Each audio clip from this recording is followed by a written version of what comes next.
Welcome to one nation Telugu news. ముందుగా headlines చూద్దాం. ప్రముఖ సినీ నటుడు విజయకాంత్ కన్నుమూత. చెన్నైలోని ఆసుపత్రిలో చికిత్స పొందుతూ మృతి. ఆయనకు కరోనా నిర్ధారణ అయిన వైనం.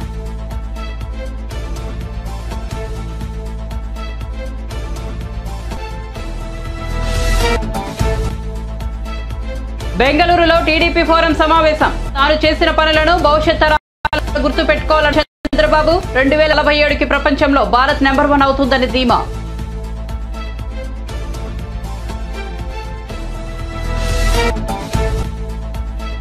నేటి నుంచి కాకినాడ జిల్లాలో పర్యటించనున్న పవన్. టీడీపీతో కలిసి పనిచేసేలా శ్రేణులను సిద్ధం చేయనున్న జనసేనాని. డాక్రా ప్రజా సంఘాలతో భేటీ కానున్న పవన్.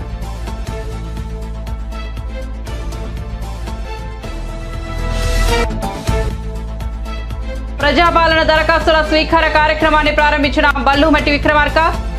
ప్రజల కోసం ప్రజల చేత వచ్చిన ప్రభుత్వం తమదని వ్యాఖ్య. 6 గ్యారంటీల దరఖాస్తులను ఇంటి వద్దకే వచ్చి స్వీకరిస్తున్నామని వెల్లడి. ఇక వార్త వివరాల్లోకి వెళ్తే తమిళ సినీ పరిశ్రమలో తీవ్ర విషాదం నెలకొంది. ప్రముఖ నటుడు డీఎంకే పార్టీ అధినేత విజయకాంత్ కన్నుమూశారు. కొంతకాలంగా అనారోగ్య కారణాలతో బాధపడుతున్న ఆయన చెన్నైలోని ఆసుపత్రిలో చికిత్స పొందుతూ తుదిశ్వాస విడిచారు. ఆయన వయసు 71 సంవత్సరాలు. ఆయన మరణ వార్తతో అభిమానులు, పార్టీ కార్యకర్తలు షాక్కు గురవుతున్నారు. సినీ రాజకీయ ప్రముఖులు ఆయన మృతి పట్ల ప్రగాఢ సంతాపాన్ని వ్యక్తం చేశారు. కుటుంబ సభ్యులకు సానుభూతిని తెలియజేస్తున్నారు. జ్వరం, శ్వాస సంబంధిత సమస్యలు, దగ్గు తదితర సమస్యలతో గత నెలలో ఆయన ఆసుపత్రిలో చేరారు. ఆ సమయంలోనే ఆయన చనిపోయారనే వార్తలు వచ్చాయి. అయితే ఆయన కోలుకుని ఆసుపత్రి నుంచి డిశ్చార్జ్ అయ్యారు. అయితే కదలలేని స్థితిలో చాలా బలహీనంగా కనిపించారు. తాజాగా మళ్లీ అనారోగ్య సమస్యలు తలెత్తడంతో మళ్లీ ఆసుపత్రిలో చేర్పించారు. ఆయనకు కరోనా సోకినట్లు వైద్య పరీక్షల్లో నిర్ధారణ అయింది. ఆరోగ్య పరిస్థితి విషమించడంతో ఆయన్ను వెంటిలేటర్పై ఉంచి చికిత్సను కొనసాగించారు. అయితే వైద్యులు చేసిన ప్రయత్నాలు ఫలించలేదు. పరిస్థితి విషమించి కన్నుమూశారు. జిల్లాల కలెక్టర్లతో వీడియో కాన్ఫరెన్స్ నిర్వహించిన సీఎం వైఎస్ జగన్మోహన్ రెడ్డి వారికి దిశానిర్దేశం చేశారు. వైఎస్ఆర్ పెన్షన్ కానుక, వైఎస్ఆర్ ఆసరా, వైఎస్ఆర్ చేయూత, అంబేద్కర్ విగ్రహం ప్రారంభోత్సవం తదితర కార్యక్రమాలపై కలెక్టర్లతో చర్చించారు. జనవరిలో 3, ఫిబ్రవరి 1 మొత్తంగా 4 ప్రధానమైన కార్యక్రమాలు చేస్తున్నామన్నారు. ఎక్కడా పొరపాట్లు లేకుండా చూసుకోవాలని తెలిపారు. ప్రతి కార్యక్రమానికి pre launch, launch, post launch కార్యక్రమాలు ఉంటాయని తెలిపారు. అవి సక్రమంగా నడిచేలా కలెక్టర్లు షెడ్యూల్ చేసుకోవాలని పిలుపునిచ్చారు.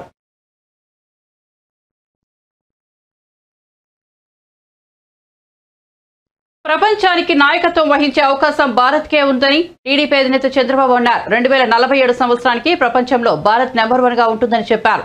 ఆర్థిక అసమానతలను తగ్గించాలనేదే తన కోరిక అని అన్నారు. ఏపీని బాగు చేయడానికి మీరు ఏం ప్లాన్ చేయగలరని ప్రశంసించారు.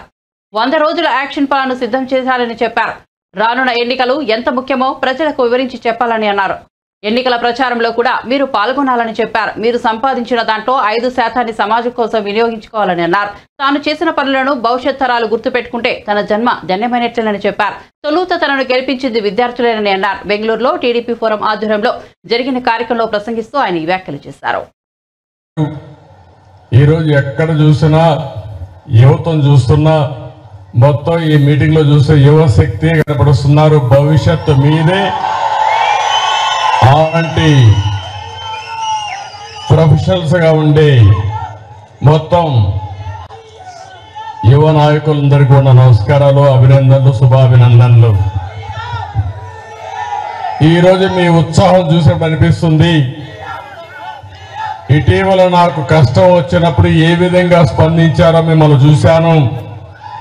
ఒక బెంగళూరులో కాదు, ప్రపంచం మొత్తం ఒక 70-80 దేశాల్లో మీరు బ్రహ్మాండంగా నేను చేసిన పనులు గుర్తు చేసుకున్నారంటే దీనికంటే ఏ నాయకుడికి కావలసిన ఆదరణ ఉండదు. దానికి పూర్తిగా మీ అందరికీ ధన్యవాదాలు తెలియజేస్తున్నా, అభినందనలు తెలియజేస్తున్నా. ఒకప్పుడు తెలుగువారంటే ఆంధ్రప్రదేశ్కే పరిమితం అయ్యేవాళ్ళం. ఈరోజు తెలుగువాడంటే బెంగళూరులో చూస్తే బెంగళూరు సిటీని కూడా ప్రభావితం చేసేది తెలుగు వాళ్లే. ఆ స్థాయికి మీరు వచ్చే పరిస్థితికి వచ్చారు.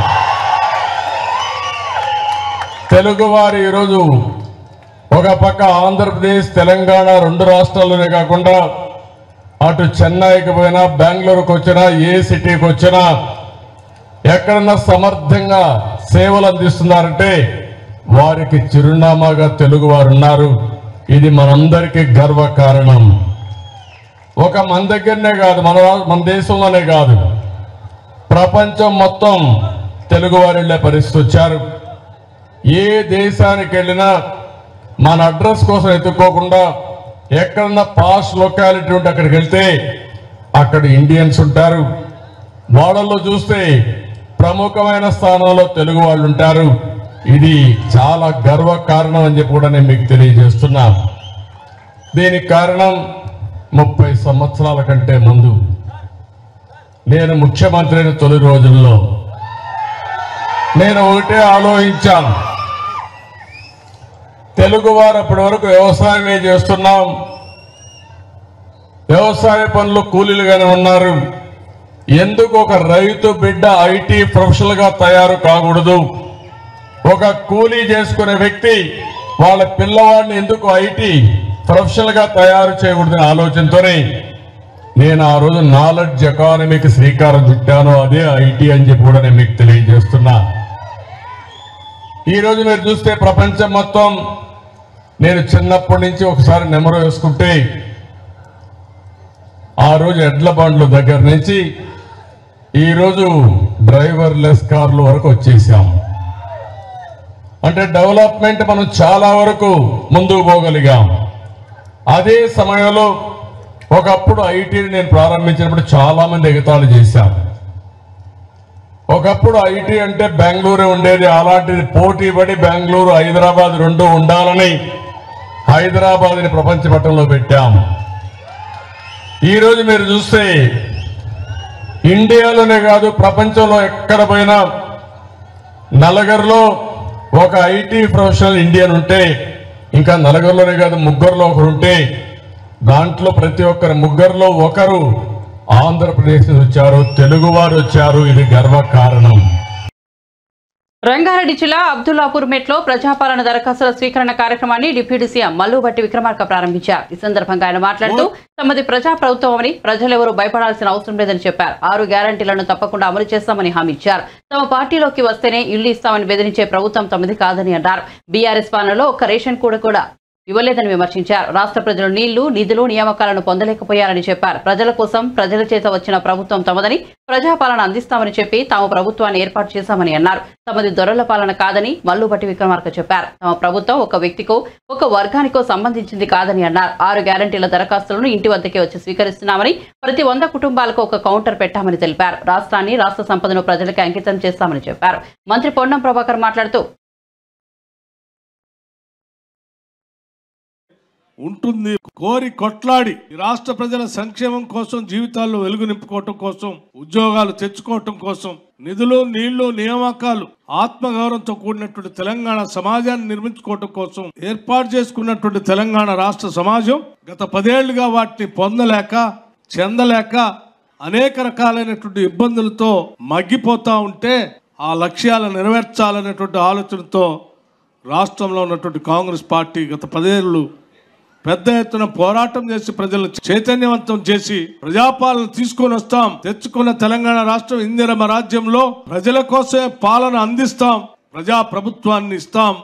ఈ ప్రభుత్వం ప్రజల కోసమే ఉంటుంది, పాలకుల కోసం కాదని చెప్పి మీ అందరిని ఒప్పించి, మీ మనసులు గెలిచి, మీ అందరి ఆశీర్వచనంతో ఇందిరమ్మ రాజ్యంగా కాంగ్రెస్ పార్టీ ప్రభుత్వాన్ని ఏర్పాటు చేసి, ఆ చేసినటువంటి ప్రభుత్వంలో ప్రజలకి అంకితం ఇస్తూ చెప్పిన 6 గ్యారంటీల్ని ఆ అద్భుతమైనటువంటి గొప్ప రోజు అయినటువంటి 28వ తారీఖు నాడు ఈరోజు వీటిని ప్రారంభోత్సవం చేస్తా ఉన్నాం. ఇది మన ప్రభుత్వం, ఇది ప్రజల ప్రభుత్వం, దొరల ప్రభుత్వం కానే కాదు. ప్రజల కోసం, ప్రజల చేత, ప్రజల యొక్క ప్రభుత్వం ఇది. చాలా మంది ఈరోజు ఎదురు చూస్తా ఉన్నారు. కాంగ్రెస్ ప్రభుత్వం వచ్చింది, పేద ప్రజలకు చెప్పినటువంటి సంక్షేమ కార్యక్రమాలు, అభివృద్ధి కార్యక్రమాలు, 6 గ్యారంటీలు అందకుండా ఉంటే మాలాగనే 10 సంవత్సరాలు మేమిచ్చిన హామీలు చేయకుండా ఉంటే బాగుండని కోరుకుంటూ ఉన్నారు. ఇల్లు ఇస్తా అని చెప్తే ఇల్లు అడుగుదామని పోతే అక్రమంగా కేసులు పెడతా ఉన్నారు. ఉద్యోగం రాలేదని అడిగితే తప్పుడు కేసులు పెడతా ఉన్నారు, వేధిస్తా ఉన్నారు, ఇబ్బంది పెడతా ఉన్నారు. ఈ ప్రభుత్వం నుంచి విమోచన కల్పించి ఇందిరమ్మ రాజ్యాన్ని తేండి మీకు అండగా ఉంటామని అడుగడుగున నా పాదయాత్ర సందర్భంగా ఈ రాష్ట్ర ప్రజలందరూ ఆశీర్వదించి పంపించి ఈరోజు కాంగ్రెస్ ప్రభుత్వాన్ని తీసుకొచ్చుకున్నటువంటి మీ అందరికీ ఈ రాష్ట్ర ప్రభుత్వాన్ని, పాలనని, ఈ సంపదని ప్రజలకి అంకితం చేయటం కోసమే ఈ ప్రజాపాలన. ఈ ప్రభుత్వం ఒక్క వర్గానికో ఒక వ్యక్తులకు సంబంధించినటువంటి ప్రభుత్వం కాదు.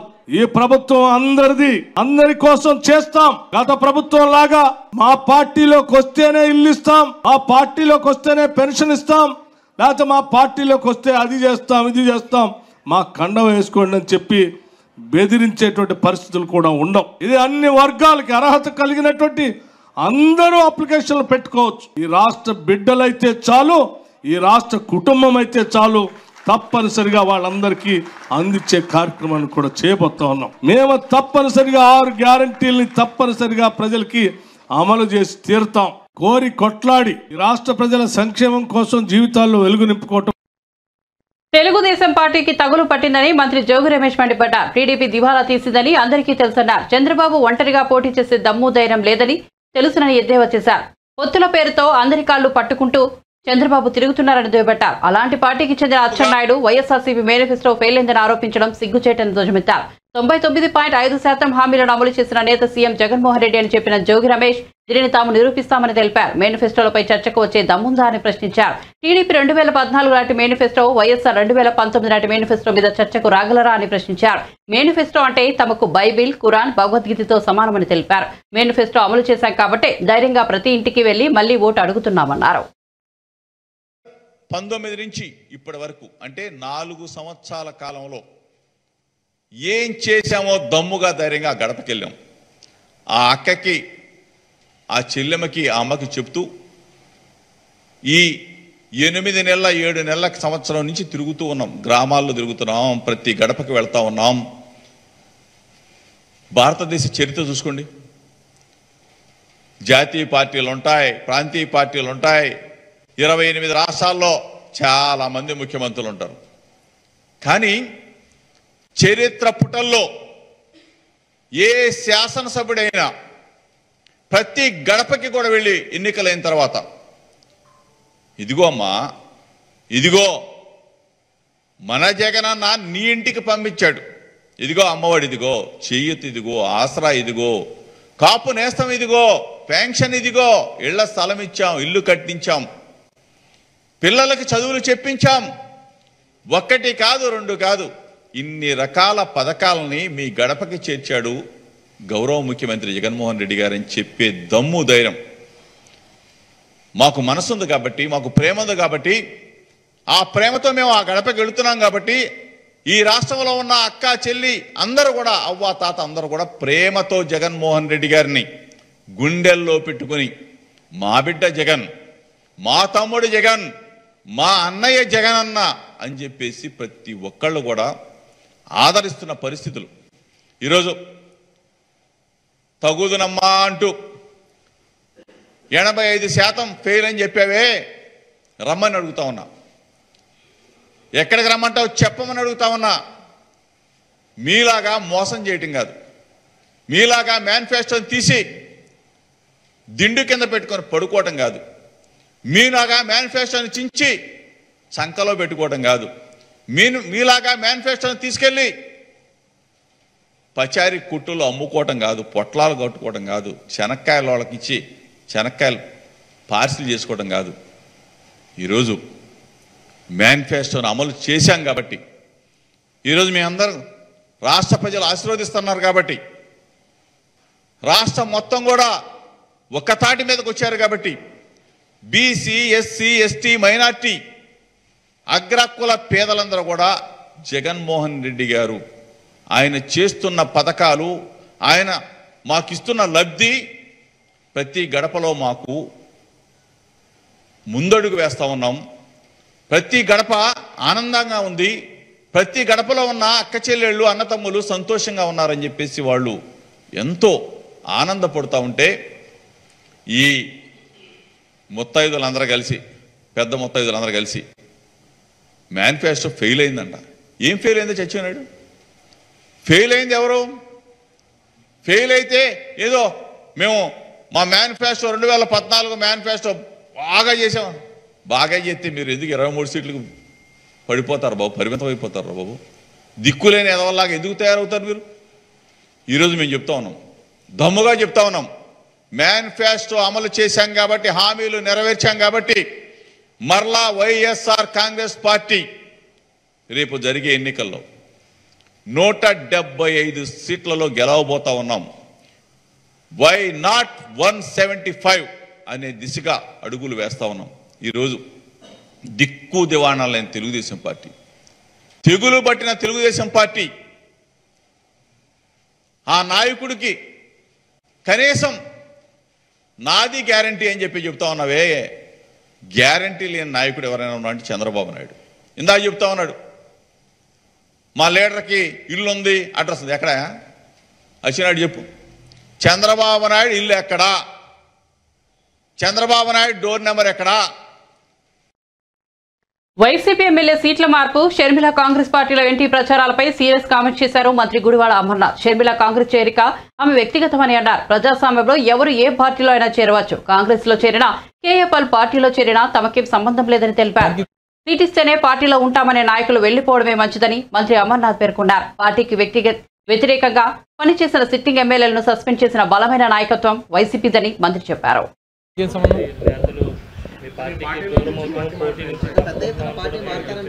ఎవరు మారుతున్నారు? ఆయనే చెప్పాడు కదా, పోటీ చేయడం కోసం మారానని చెప్పి. జగన్మోహన్ రెడ్డి గారు నాకేం అన్యాయం చేయలేదు, జగన్మోహన్ రెడ్డి గారు నాకు అంత బాగానే చూసుకున్నారు, జగన్మోహన్ రెడ్డి గారు నాకు అన్ని రకాలుగా నాకు అండగా నిలబడ్డాడు అనేటువంటి మాట చెప్పాడు. సీట్ ఇవ్వకపోతే నేను మారిపోతానంటే దానికి నేనేం సమాధానం చెప్పాలి చెప్పండి? నేను కేవలం ప్రత్యక్ష రాజకీయాల్లో ఉండడం కోసమే పార్టీ మారానని చెప్పాడు తప్ప జనసేన సిద్ధాంతాలు లేదా పవన్ కళ్యాణ్ గారి ఆలోచన విధానంతోనో నేను పార్టీ మారినట్టు ఎక్కడ చెప్పినట్టు నేనైతే చూడలేదు. నేను బహుశా వంశీ గారు ఇటువంటి నిర్ణయం తీసుకుంటారని చెప్పి నేను అనుకోవట్లేదు. ఒకవేళ తీసుకుంటే మాత్రం రాజకీయంగా ఆత్మహత్యలే తప్ప హత్యలు ఉండవు అనేటువంటి మాట చెప్పాను. ఆయన రాజకీయంగా ఆత్మహత్య చేసుకున్నట్టే అనేటువంటిది నా అభిప్రాయం.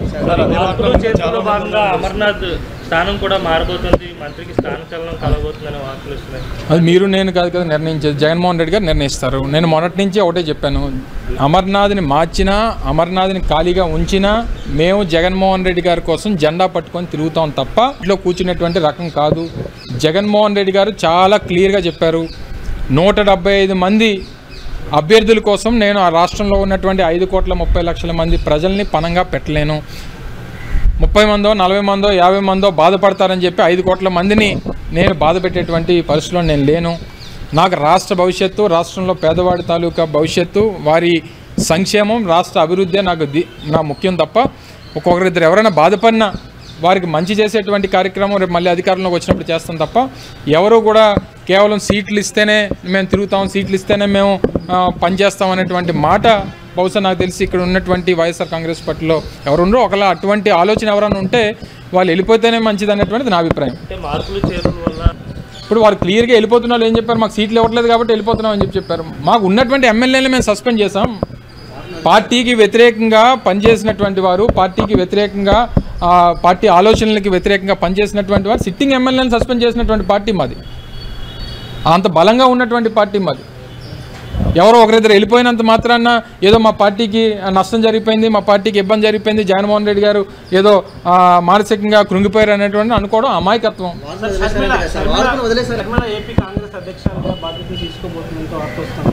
ప్రజాస్వామ్యంలో ఏదైనా జరగవచ్చు, తప్పే ఉంది. రాష్ట్రం కాంగ్రెస్ పార్టీ ఆహ్వానించాలి, నేను ఎందుకు ఆహ్వానించాను? నాకేం మంది అతిపెద్ద ప్రజాస్వామ్యం కలిగినటువంటి దేశం, ప్రపంచంలోనే అతిపెద్ద ప్రజాస్వామ్యం కలిగినటువంటి దేశం. కొన్ని వందల రాజకీయ పార్టీలు, కొన్ని వేల ప్రాంతీయ పార్టీలు రాష్ట్రంలో ఉన్నాయి. ఎవరు ఎక్కడికన్నా వెళ్ళి జాయిన్ అవ్వచ్చు. కేఏపాల్ పార్టీలో జాయిన్ అవ్వచ్చు, ఇంకో పార్టీలో జాయిన్ అవ్వచ్చు, కాంగ్రెస్ పార్టీలో జాయిన్ అవ్వచ్చు. ఎక్కడైనా ఎవరెవరో ఎక్కడెక్కడ జాయిన్ అవుతారు అనేటువంటి మాకేం సంబంధం? మేమెందుకు ఆహ్వానిస్తాం? ఎవరెళ్ళి ఎక్కడ జాయిన్ అవుతే మాకేం సంబంధం? వైసీపీలో సీట్ల మార్పులు, చేర్పులపై కీలక వ్యాఖ్యలు చేశారు YSR Congress party regional coordinator YV Subba Reddy. Visakha చేరుకున్న ఆయనకు ఎయిర్పోర్ట్ లో స్వాగతం పలికారు పార్టీ నేతలు, కార్యకర్తలు.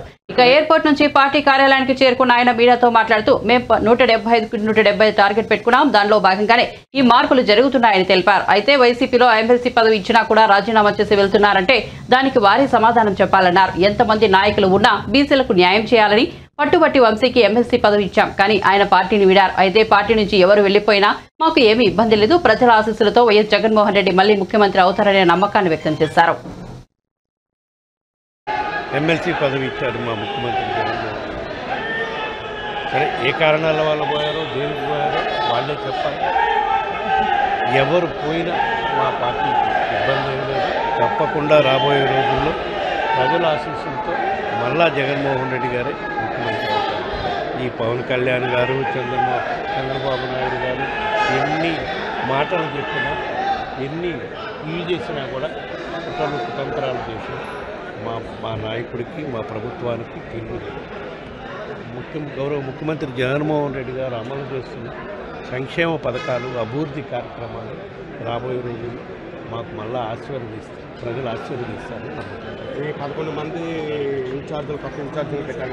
1వ తేదీ నుంచి పరిచయం చేయమన్నారు. మిగతా ఇన్ఛార్జీలు తప్పకుండా గెలుపు అవకాశాలను బట్టి ఎక్కడైతే పార్టీ పరిస్థితి బాగలేదో నియోజకవర్గాల్లో అక్కడ మాత్రమే ఆ అభ్యర్థులపై వ్యతిరేకత ఉంది కాబట్టి మార్చే పరిస్థితి వల్ల పార్టీ మళ్ళా బలం పుంజుకునే అవకాశం ఉంటుంది. కాబట్టి ఏదైతే 175 గెలవాలని టార్గెట్ పెట్టుకుంటున్నామో దాంట్లో భాగంగానే ఈ మార్పులు చేర్పులు జరుగుతున్నాయి. రాబోయే రోజుల్లో కూడా ఇంకా మార్పులు చేర్పులు ఇంకా కొన్ని జరుగుతాయి. తప్పకుండా ఎక్కడ మార్పులు చేర్పులు జరిగినా కూడా గౌరవ ముఖ్యమంత్రి గారిపై ఉన్న గౌరవంతో, అభిమానంతో ఎక్కడ అభ్యర్థులను మార్చినా కూడా వాళ్ళు పార్టీకి నియమాలకు కట్టుబడి ఉంటారు. అక్కడ ఎవరు అభ్యర్థిగా పెట్టినా కూడా కలిసి పనిచేసే కార్యక్రమం జరుగుతుంది. వాళ్ళ గెలుపు కూడా కృషి చేస్తారని చెప్పేసి నిన్న రీజనల్ కోఆర్డినేటర్ తోటి సీఎం గారు సమావేశం చేశారు కదా, ఏం దిశానిర్దేశం చేశారు? ఇదేనమ్మా, ఎక్కడెక్కడ అభ్యర్థులు మారుస్తున్నామో అక్కడ కూడా అందరినీ సమన్వయపరిచి కొత్తగా పెట్టే అభ్యర్థుల విజయానికి కృషి చేసే విధంగా చర్యలు తీసుకోవాలని చెప్పారు. ఏ విధంగా అయితే బస్సు యాత్రల కార్యక్రమాలు జరుగుతున్నాయో అవి కూడా సక్రమంగా జరిగేటట్టు జనవరి ఎండింగ్ కల్లా బస్సు యాత్రలు ముగింపు దిశగా చర్యలు తీసుకున్నామనే కార్యక్రమం జరిగింది. దాంట్లో భాగంగానే ఈ నెలలో మనం 2 బస్సు యాత్రలు జరుపుకోవడం జరిగింది. చోడవరంలో, పాతపట్నంలో. రేపు అరకు నియోజకవర్గంలో బస్సు యాత్ర ఉంది. ఆ తర్వాత 30వ తారీఖు నర్సీపట్నం నియోజకవర్గంలో బస్సు యాత్ర ఉంది. అదేవిధంగా నెక్స్ట్ మంత్ కూడా సుమారుగా ఒక 7 నియోజకవర్గాల్లో జనవరి ఎండింగ్ లోపల బస్సు యాత్ర చేసి మన ఉత్తరాంధ్ర జిల్లాలో టోటల్ బస్సు యాత్రలు ముగించే కార్యక్రమం జనవరి ఎండింగ్ లోపల చేయాలని చెప్పి గౌరవ ముఖ్యమంత్రి. ఈ ఏడాది ఆంధ్రప్రదేశ్ పోలీస్ శాఖ మరింత సమర్థవంతంగా పనిచేసిందని, ఫలితంగానే నేరాలు తగ్గాయని director general of police Rajendranath Reddy అన్నారు. గురువారం మంగళగిరి డీసీపీ కార్యాలయంలో ఇయర్ ఎండింగ్ ప్రెస్ మీట్ నిర్వహించి ఈ ఏడాది నమోదైన నేర గణాంకాలను వెల్లడించారు. ఆంధ్రప్రదేశ్లో నేరాల శాతం క్రమంగా తగ్గుతూ వస్తోందన్నారు. గత ఏడాదితో పోలిస్తే ఈ ఏడాది హత్యలు తగ్గాయి, అలాగే దొంగతనాలు కూడా తగ్గాయన్నారు. 2-వీలర్ దొంగతనాలు తగ్గాయన్నారు. ప్రత్యేక బృందాలు ఏర్పాటు చేసి గ్యాంగులను పట్టుకున్నామన్నారు. జిల్లా ఎస్పీ నుండి కానిస్టేబుల్, హోంగార్డుల వరకు తమ కర్తవ్యాన్ని సమర్థవంతంగా నిర్వర్తించారని, కింది స్థాయి ఉద్యోగుల్ని అభినందించారని ఆయన. ఎలక్షన్స్ ప్రశాంతంగా అయితే అనే కాన్ఫిడెన్స్ నాకుంది. అంటే ఇప్పుడు ఏకపక్షంగా వ్యవహరించారనేది ఒక allegation. Okay, so but then you have a men forum to redress it. మీకు ఫోరమ్స్ ఉన్నాయి కదా రెడ్రెస్ చేయడానికి. తర్వాత ఇప్పుడు మా దగ్గరికి వస్తారు, వీల్ ఎక్స్ప్లెయిన్ టు దెమ్. ఏదో పలానా కేసులో పలానా ఊరిలో ఈ విధంగా జరిగింది అని అంటే we also explain to them. ఎవరిని అరెస్ట్ చేసాం, ఎందుకు చేసామని మేము చెప్తాం. ఒకవేళ అక్కడికి కూడా సాటిస్ఫాక్షన్ లేకుండా పోతే కోర్ట్స్లో you can always contend against us. Court వాటిపైన నిర్దిష్టమైన అభిప్రాయాలు ఎక్స్ప్రెస్ చేస్తుంది కదా. ఇప్పుడు అంతో ఇంతో డిస్కార్డ్ ఉండడం అనేది సహజం. బట్ వాస్తవంగా ఏమైంది అనేది we'll probe, we'll explain to them. అది కాదు అని అంటే they can always go to courts, we'll explain to the court. ఎందుకంటే అక్కడ we can't say anything that he's not happened కదా. కోర్టుకి ఇచ్చినప్పుడు record will be straight, we'll explain to the courts.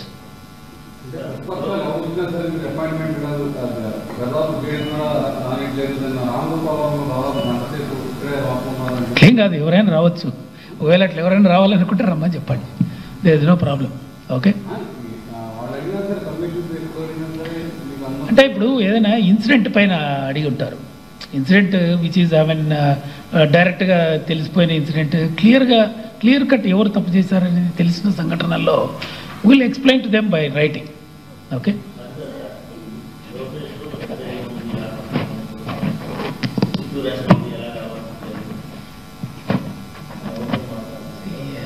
దాని మీద ఏం చెప్పమంటావు చెప్పు. ఆయన దగ్గర రెడ్ డైరీ ఉంది అని అంటున్నాడు. రెడ్ డైరీ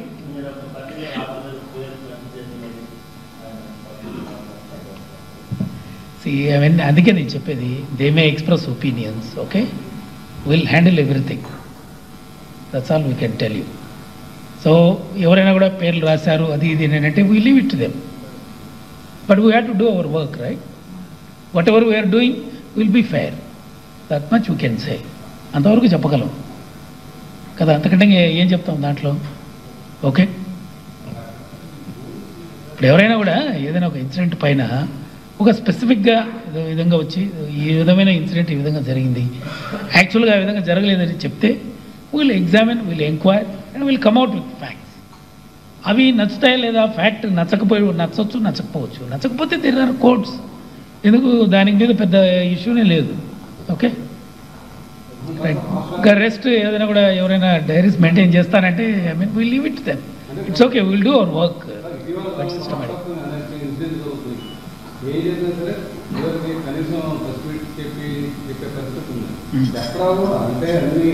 లోకల్లో చెప్తున్నారు కదా, ఇప్పుడు ఎక్కడైనా ఇన్సిడెంట్ అవుతుంది, concern సూపరింట్ of police is explaining కదా, లోకలైజ్డ్ ఇన్సిడెంట్ ఏమన్నా ఉంటే ఈజ్ ఎక్స్ప్లెయినింగ్, అన్ని చోట్ల ఎక్స్ప్లెయిన్ చేస్తున్నారు.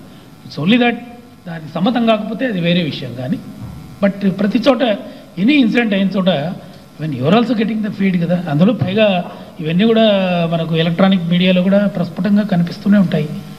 అప్పుడు కూడా కాదని అంటారు, కొన్ని కేసుల్లో అత్యంత ప్రస్ఫుటంగా కనపడుతుంది ఎక్కడ తప్పు జరిగిందని, కనపడిన కేసుల్లో కూడా they express a different opinion, but it's okay, will go. జనసేనాని పవన్ కళ్యాణ్ నేటి నుంచి 3 రోజుల పాటు కాకినాడ జిల్లాలో పర్యటించనున్నారు. కాకినాడ విద్యుత్ నగర్లోని ఓ ప్రైవేట్ గెస్ట్ హౌస్ లో ఆయన బస చేశారు. కాకినాడ జిల్లాలోని 7 నియోజకవర్గాలపై ఆయన సమీక్ష నిర్వహించనున్నారు. నియోజకవర్గాల్లో టీడీపీతో సమన్వయం చేసుకుని పనిచేసేలా దిశానిర్దేశం చేయనున్నారు. వివిధ ప్రజా సంఘాలు, డ్వాక్రా సంఘాలతో కలిసి ఆయన ముఖాముఖి నిర్వహించబోతున్నారు. తొలి విడత వారాహి యాత్రను కూడా ఆయన కాకినాడ నుంచే ప్రారంభించడం గమనార్హం. నియోజకవర్గాల సమీక్షను కూడా ఇప్పుడు ఆయన ఇక్కడి నుంచే ప్రారంభిస్తామన్నారు.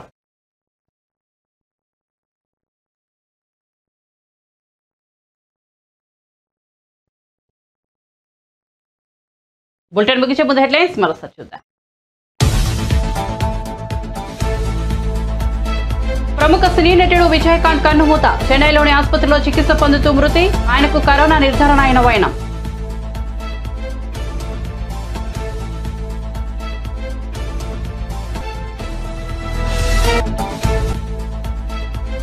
బెంగళూరులో టీడీపీ ఫోరం సమావేశం. తాను చేసిన పనులను భవిష్యత్ తరాలు గుర్తు పెట్టుకోవాలన్న చంద్రబాబు. 2047 నాటికి ప్రపంచంలో భారత్ నెంబర్ 1 అవుతుందని ధీమా.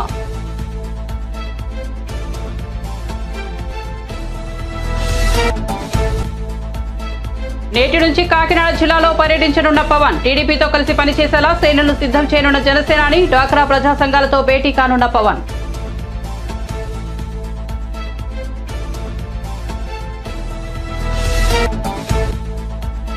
ప్రజాపాలన దరఖాస్తుల స్వీకార కార్యక్రమాన్ని ప్రారంభించిన మల్లుభట్టి. ప్రజల కోసం ప్రజల చేత వచ్చిన ప్రభుత్వం తమదని వ్యాఖ్య.